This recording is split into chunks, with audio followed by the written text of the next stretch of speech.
দেশের বাস্কেটবল খেলায় গতি আনতে কাজ করছে ফেডারেশন। একদিকে মাঠ সংকট আর অন্যদিকে সীমিত সুযোগ, সব মিলিয়ে যেন থমকে ছিল সম্ভাবনা। তবে সে চিত্র বদলাতে এগিয়ে এসেছে বসুন্ধরা স্পোর্টস সিটি। ফেডারেশনের সঙ্গে মিলে তৃণমূল থেকে নতুন প্রতিভা তুলে আনতে বসুন্ধরায় শুরু হচ্ছে সেকেন্ড ডিভিশন বাস্কেটবল লিগ। নিয়মিত প্রতিযোগিতার অভাব, মাঠের যথাযথ ব্যবস্থা না থাকা, সীমিত সুযোগ সুবিধা সব মিলিয়ে দীর্ঘদিন পিছিয়ে ছিল দেশের বাস্কেটবল।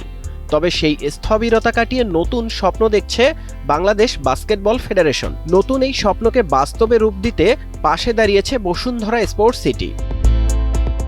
অতীতে মাঠ সংকটের কারণে অনেক পরিকল্পনা বাস্তবায়ন সম্ভব না হলেও বসুন্ধরার সহযোগিতায় সেই বাধা দূর হবে বলে জানান ফেডারেশন সংশ্লিষ্টরা। ফেডারেশনের ভারপ্রাপ্ত সভাপতি জানান, বসুন্ধরা স্পোর্টস সিটির সহযোগিতা অব্যাহত থাকলে তৃণমূল পর্যায় থেকে প্রতিভাবান খেলোয়াড় বের হয়ে আসবে। আমরা খুবই উচ্ছ্বসিত যে এখন অ্যাটলিস্ট আমরা বসুন্ধরা স্পোর্টস সিটিতে আমাদের নিজস্ব হোম অফ বাস্কেটবল যদি আমরা বলতে পারি, তাহলে এটাকে আমরা ইনশাল্লাহ বলবো home of basketball for Bangladesh. ইন্টেন্টটা আছে, কিন্তু মানে আমরা সেই পর্যায়ে যেতে পারতেছি।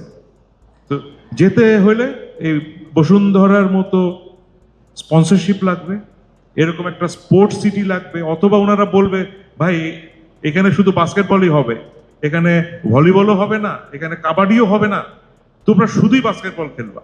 দেশের মানুষ যেন বাস্কেটবল চেনে বসুন্ধরার মাধ্যমে, এটাই আমাদের লক্ষ্য, জানান বসুন্ধরা স্পোর্টস সিটির senior executive director major Mohammad Mohsinul Karim. Bashundhara group যে পরিকল্পনা নিয়ে এই বসুন্ধরা সিটিটাকে স্পোর্টস সিটিকে ডেভেলপ করছে, বাস্কেটবল আমরা এমন একটা ভাইব দিতে চাই দেশের মানুষ যেন বাস্কেটবল চেনে বসুন্ধরার মাধ্যমে। এটাই আমাদের প্ল্যান। ইনশাল্লাহ ফেডারেশন আমাদের সাথে আছে। দেশের খেলাকে আগামীতে অনন্য উচ্চতায় নিয়ে যেতে বসুন্ধরা স্পোর্টস সিটির সকল সহযোগিতা অব্যাহত রাখবে বলে জানান বসুন্ধরা স্পোর্টস সিটির head of operations Masudur Rahman Manna.